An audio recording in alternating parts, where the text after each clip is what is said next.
Hey guys, I'm so sorry. I have like no voice right now, and I'm also just sitting in my car and there's no lighting.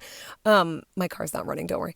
Um, but I wanted to put a quick video up about this is actually about detachment.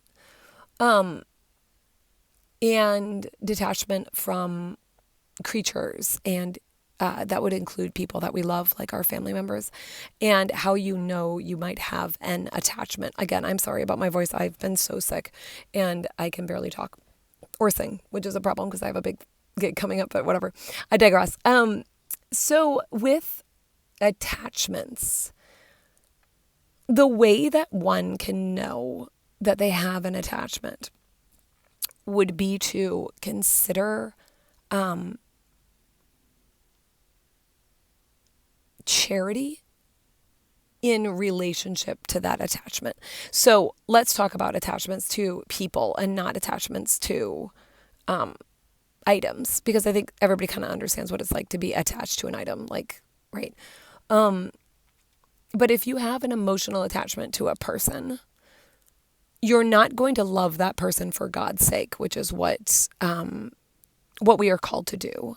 And St. Paul talks about this when he talks about charity, and what is the proper way of behaving with charity towards the people in your life. And so if we look at the passage that St. Paul speaks very clearly about charity, we'll find that like we should never be jealous, we should never be envious, we should never be prideful, we should never have harshness or anger. And so if we behave in these ways, or we even feel this way towards people, then that means that there is an attachment there that needs to be let go of.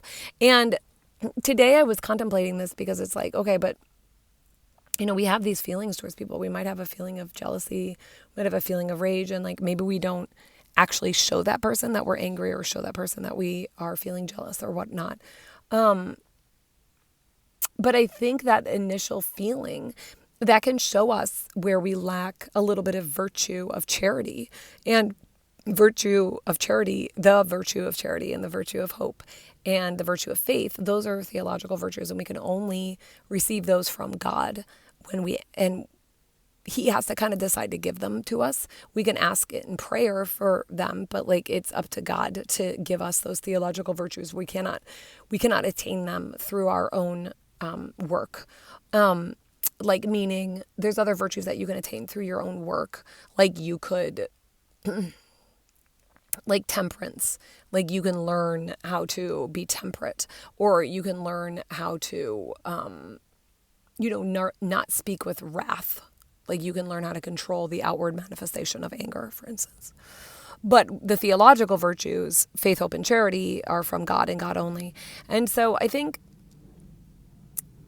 let's say that we're past the point of like acting out according to our vices. But we have feelings of rage, or we have feelings of jealousy, or we have feelings of pride, or we have, these feelings towards people.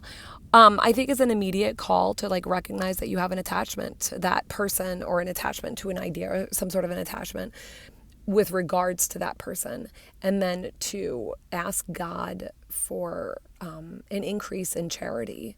And charity is the highest of all the theological virtues.